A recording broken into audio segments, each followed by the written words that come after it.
Welcome to the deep dive. Today we're going deep on global power dynamics and how they connect to, our everyday lives. Mhm. And we're going to be looking at this through the lens of economist Richard Wolff. Okay. You sent over some really interesting excerpts from one of his lectures, Right. and I got to say his take on things is pretty thought-provoking. Yeah. Wolf's work is, I think, especially relevant right now Yeah. with all this talk about a new Cold War brewing. Hmm. He argues that the original Cold War, Right. it wasn't just about the Soviet Union. It Yeah, was yeah. also about powerful forces within the West Mhm. trying to maintain the status quo. That's a pretty bold claim. So how does he back that up? Well, he starts by looking at what happened right here in the U.S. Okay. Wolf points to the mass firing of federal employees under the Trump-Musk administration. Right. He argues that if efficiency were truly the goal, Uh-huh. we'd see more focus on streamlining state and local governments, Mhm. which have way more employees. Right. But that's not happening. Yeah. So what's the real motivation behind those firings, according to Wolff? He suggests it's more about an employer class mentality. Okay. This idea that workers are burdens rather than contributors. Hmm. Think about how often we hear about workers being, a burden on businesses. Right. Wolff argues this view is short-sighted Yeah. and ultimately hurts everyone. Hmm. He compares what's happening to federal employees to something called speed up in the industrial world, Okay. squeezing more work out of fewer people. Okay. I'm starting to see where he's going with this. Yeah. But what does this all mean for the average person who isn't a federal employee? Wolff argues that these policies have a ripple effect. Hmm. As federal workers are displaced, Okay. they're forced to compete for jobs in other sectors, Right. which can drive down wages and worsen working conditions for everyone. Hmm. It's about the erosion of worker power overall. Wow, that's pretty concerning. So how does the Cold War tie into all of this? Wolff believes that the Cold War, it wasn't just about containing the Soviets. Okay. It was also a way to discredit anyone who challenged the existing economic system, Okay. both here and in Europe. Hmm. He argues that rising socialist and communist parties, Okay. particularly in Europe, Mm-hmm. were seen as a direct threat to the employer class. Hold on a second. Isn't it a bit of a stretch to say the Cold War was orchestrated to protect the interests of the employer class? Weren't there genuine concerns about Soviet expansionism? That's a fair point. Yeah. And of course, the threat of Soviet expansionism was real. Right. But Wolff argues that this threat was often exaggerated Okay. to serve domestic political agendas. Hmm. He points to the fact that socialist and communist parties in Europe Yeah. gained a lot of support because of their role in resisting fascism during World War II. Okay. They were advocating for things like social justice and workers' rights ideas that resonated with people Mhm. who had just endured years of hardship. So Wolff is saying that these movements were painted as dangerous, not because they were actually aligned with the Soviets, Yeah. but because they were challenging the existing power structures. Exactly. Okay. Suddenly, anyone who spoke out for workers or advocated for social change Mm-hmm. could be labeled a communist sympathizer. Mm. It created a climate of fear that made it much harder to challenge the status quo. That's a really interesting perspective. So how did this play out in the U.S. specifically? Well, in the U.S., labor unions were gaining strength during the Depression Right. and had achieved significant gains with New Deal programs. Okay. But according to Wolff, the employer class saw the Cold War as an opportunity to undermine those gains by linking labor organizers to the Soviet Union. Okay. It was guilt by association, Right. a very effective way to discredit entire movements. So the Cold War became a convenient way to frame any challenge to the existing economic order as a threat to national security. That's one of Wolff's key arguments. He believes the Cold War had this second, less obvious purpose to protect the interests of the employer class by silencing dissent. Okay. And he argues that we're seeing similar tactics being employed today. That's a pretty provocative claim. Are we really seeing a repeat of Cold War tactics in today's world? Well, think about the current rhetoric around China. Okay. There's a lot of fear-mongering about their growing influence, and anyone who suggests cooperation or understanding Right. is often labeled as naive or even disloyal. Okay. It's creating a very polarized environment that makes it difficult to have nuanced conversations about our relationship with China. It's like we're being pushed into this us versus them mentality, which doesn't leave much room for dialogue or diplomacy. Exactly. Yeah. And Wolff argues that this kind of rhetoric is often used to justify policies that benefit a select few at the expense of the many. Okay, so Wolff is drawing a parallel between the Cold War and the current situation with China. But how does this new Cold War, as some are calling it, actually play out on a global scale? What's different this time around? One of the biggest differences is the rise of the BRICS nations. Okay. Brazil, Russia, India, China, and South Africa. These are emerging economic powerhouses that are challenging the traditional global order. Right. And China in particular is presenting itself as a viable alternative to the U.S.-led system. So it's not just a two-way struggle between the U.S. and another superpower, like it was during the Cold War. Exactly. Okay. It's a much more complex landscape with multiple players vying for influence. Right. And this has big implications for everyone, including us here in the U.S. For example, think about Europe. They've traditionally been aligned with the U.S. Right. But where do they stand in this new configuration? Do they side with the U.S. or do they forge their own path? Right. These are the kinds of questions that Wolff's analysis prompts us to consider. It sounds like we're entering a period of major global realignment. Yeah. And it's all happening against the backdrop of these domestic economic policies that seem to be eroding worker power. Exactly. And Wolff argues that these things aren't happening in isolation. Right. They're all connected. Okay. The way we treat workers here at home is directly related to our position in the global economy and our relationship with other countries. It really makes you think about the interconnectedness of everything. It does. Yeah. And it highlights the importance of understanding these larger forces at play so that we can make informed choices about the future we want to create. Well, we've certainly covered a lot of ground in this first part of our deep dive. Yeah. We've explored Wolff's arguments about the firing of federal employees, the dual purpose of the Cold War, and how all of this ties into the current geopolitical landscape. Yeah. It's a lot to process, but it's also incredibly thought-provoking. When we come back, I'd love to delve a little deeper into some of the specific examples Wolff uses to support his arguments and explore some potential solutions to these complex challenges. We'll be back right after this. Looking forward to it. Welcome back to the Deep Dive.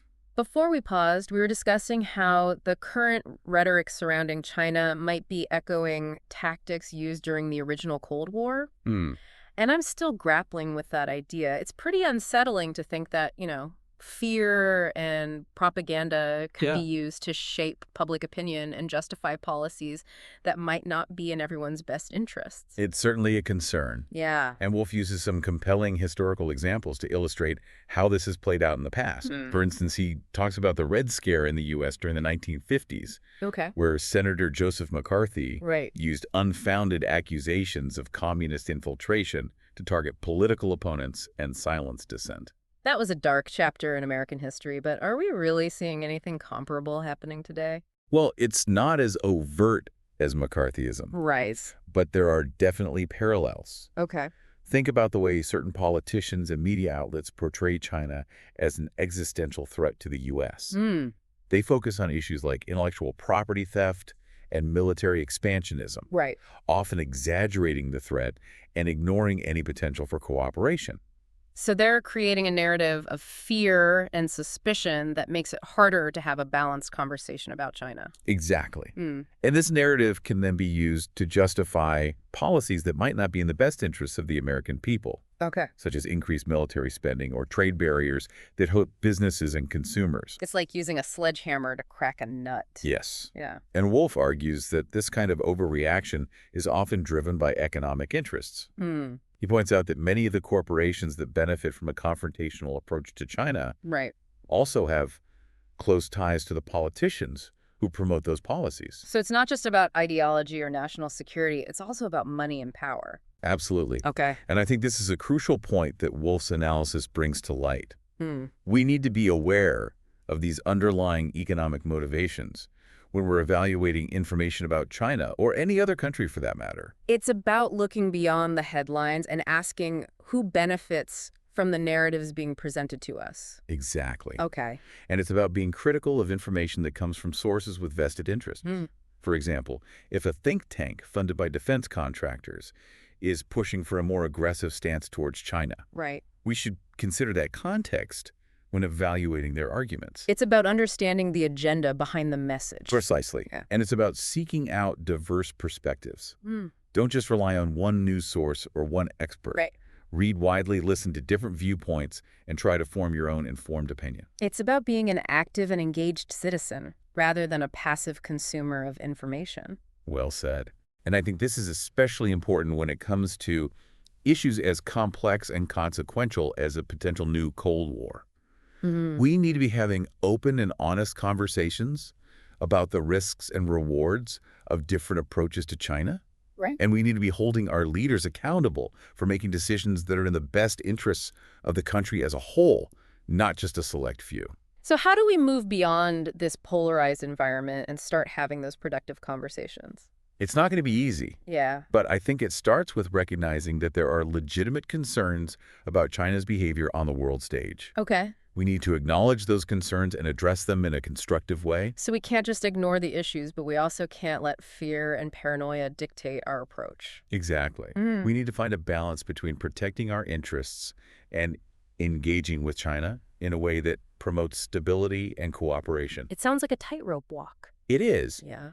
but it's a walk we have to take if we want to avoid the kind of destructive conflict that characterized the original Cold War. So where does that leave Europe in all of this? We were talking earlier about how they're facing some tough choices about how to navigate this new global landscape. Yes.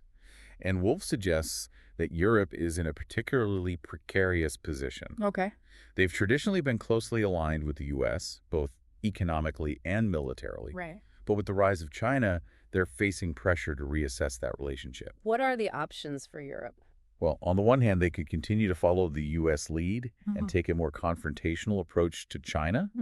This would please Washington, but it could also damage Europe's economic ties with China, All right. which are becoming increasingly important. So it's a trade-off between security and economic prosperity. In a way, yes. Okay. And it's a difficult choice for European leaders to make. What's the other option? The other option is for Europe to assert its independence and chart its own course. Oh. This would involve engaging with China on its own terms while still maintaining its core values and principles. But wouldn't that risk alienating the U.S.? It's possible. Yeah. But it's also possible that the U.S. would come to respect Europe's autonomy and see it as a valuable partner in navigating the complexities of a multipolar world. So it's a gamble, but it could pay off in the long run. Potentially. Okay. And it's a gamble that some European leaders seem willing to take. Right. They recognize that the world is changing and that Europe needs to adapt if it wants to maintain its relevance and influence. It's a reminder that the old certainties of the Cold War era are gone and that we're entering uncharted territory. Exactly. And it's a reminder that we need to be thinking strategically and creatively if we want to navigate these challenges successfully.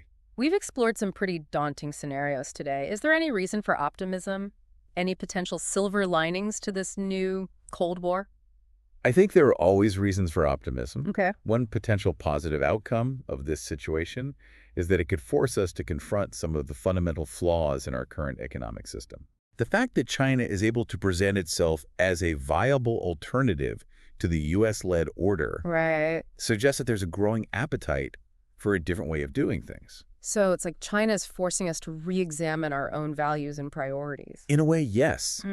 Their success is forcing us to ask some tough questions about our own economic model Okay. and whether it's truly serving the needs of the majority of people. That's a really thought-provoking point. So instead of viewing China solely as a threat, maybe we should also see them as a catalyst for positive change. Right. Their rise could inspire us to create a more just and sustainable economic system, one that prioritizes human well-being over corporate profit. Exactly. And that's where Wolff's insights about class struggle and global power dynamics become really crucial. Okay. They help us understand how these seemingly disparate issues are actually intertwined. For example, you can't really talk about climate change without addressing the role of multinational corporations Right. and their pursuit of profit, regardless of the environmental consequences. Absolutely. And you can't talk about global inequality without acknowledging the legacy of colonialism and the way it has shaped the global economic system. These are deep-seated structural issues that require systemic solutions, not just Band-Aid fixes. And this brings us back to the question of what this new Cold War might mean for the average person. Right. How will these global power shifts impact our lives, both directly and indirectly? Well, I think it's already having an impact in a number of ways. Okay. We're seeing increased military spending, Right. which often comes at the expense of social programs and public investments. Mm-hmm. We're also seeing a rise in nationalism and xenophobia, Okay. which can lead to greater social divisions and conflict. Right. And of course, there's the ever-present threat of military escalation, which could have catastrophic consequences for everyone. It's a sobering thought, but is there any reason for optimism? Are there any potential silver linings to this situation? I think there's always reason for hope. Okay. One potential positive outcome of this new Cold War is that it could force us to confront some of the fundamental flaws in our current economic system. Right. The fact that China is able to present itself as a viable alternative to the U.S.-led order suggests that there's a growing appetite for a different way of doing things. So it's like China is forcing us to re-examine our own values and priorities. In a way, yes. Okay. Their success is forcing us to ask some tough questions about our own economic model and whether it's truly serving the needs of the majority of people. That's an interesting perspective. So instead of viewing China solely as a threat, maybe we should also see them as a catalyst for positive change. Their rise could inspire us to create a more just and sustainable economic system, one that prioritizes human well-being over corporate profits. Exactly. And that's where the importance of understanding history and global power dynamics comes in. Okay. We need to be aware of the forces that are shaping our world so that we can make informed choices about the future we want to create. It's all about empowering ourselves with knowledge so that we can become active participants in shaping our own destiny, rather than passive bystanders swept along by the currents of history. Well said, and I think that's a powerful message to leave our listeners with. Yeah. But before we get to that, I'd love to discuss one more point that Wolff makes regarding the potential for worker movements to push back against the erosion of their rights and power. Yes. Let's dive into that. History is full of examples of workers organizing and fighting for better conditions. Are there any lessons from the past that we can apply to the current situation? Welcome back to the Deep Dive. We've been discussing Richard Wolff's analysis of global power dynamics and how they impact workers. Right. Before the break, we were exploring whether there's any historical precedent for successful pushback against this kind of pressure. Yeah, there are absolutely historical examples Okay. where worker movements have achieved significant victories, even in the face of powerful opposition. Okay. Wolff himself often points to the labor movement in the U.S. During the early 20th century, workers faced brutal conditions, long hours, and little to no safety regulations. It's hard to imagine working in those conditions today. So how did they manage to turn things around? Through organizing, solidarity, and direct action, workers came together, formed unions, and demanded better treatment. Okay. They went on strike, they protested, and they put pressure on politicians to enact reforms. Okay.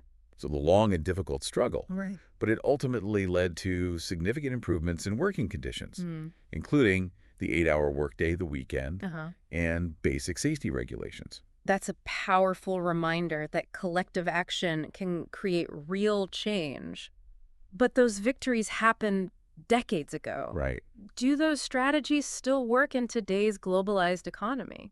That's a question a lot of people are asking. Yeah. And Wolff argues that while the challenges are different today, the fundamental principles of worker solidarity and collective action are still relevant. He points to recent examples of successful labor organizing, even in industries that are highly globalized. Can you give us an example? Sure. Take the Fight for $15 movement, Okay. which started in the U.S. and has spread to other countries. It's a grassroots movement of fast food workers demanding a living wage and the right to form unions. Okay. They face fierce resistance from powerful corporations. Right. But they've also achieved some notable victories, including minimum wage increases in several cities and states. That's encouraging. But are there enough of these success stories to suggest that a real shift in power is possible? It's hard to say for sure. Yeah. But I think Wolff would argue that the potential is there. Okay. He believes that the growing gap between the rich and the poor, coupled with the increasing precarity of work in the gig economy is creating a new sense of urgency for workers to organize and demand a fairer share of the economic pie. So there's a sense that the current system isn't working for a lot of people, and that could create the conditions for a more robust labor movement. That's certainly a possibility. Okay. And I think Wolff would argue that it's not just about wages and working conditions. Right. It's also about having a voice in the decisions that affect our lives. He believes that workers should have a say in how businesses are run and how the economy is structured. That's a pretty radical idea in today's world where corporations seem to have more power than ever. But I have to admit, it's also a pretty appealing one. I think a lot of people feel that way. Yeah. There's a growing sense that the current system is rigged in favor of the wealthy and powerful, and that something needs to change. So where do we go from here? What can we do as individuals to support workers' rights and create a more just and equitable world? I think the first step is education. Okay. We need to learn about the history of labor movements, Right. understand the challenges facing workers today, and explore different strategies for creating change. It's about empowering ourselves with knowledge so that we can become more effective advocates. Exactly, and it's about supporting organizations that are fighting for workers' rights, whether it's labor unions, worker centers, or advocacy groups. So it's about getting involved both locally and globally. Absolutely. And it's about making conscious choices as consumers. We can support businesses that treat their workers fairly. Right. And we can boycott companies that engage in exploitative practices. It's about using our purchasing power to create change. Exactly. And it's about having these conversations with our friends, family, and colleagues. The more we talk about these issues, Right. the more we raise awareness and build momentum for change. It's about creating a culture of solidarity and collective action. Well said, and I think that's a powerful message to end on. It really is. We've covered a lot of ground in this deep dive, from the halls of government to the front lines of workers' struggles. We've explored complex issues and challenged conventional wisdom. But most importantly, we've highlighted the importance of critical thinking, informed action, and collective power. And we've emphasized that understanding history and global power dynamics is not just an academic exercise. It's essential for navigating the challenges of our time and creating a better future for all. Absolutely. And to our listener, we leave you with this thought. What role do you want to play in shaping the world you want to live in? The future is not predetermined. It's shaped by the choices we make every day. Choose wisely, choose courageously, and choose to make a difference. Thanks for joining us on The Deep Dive. Until next time, keep exploring.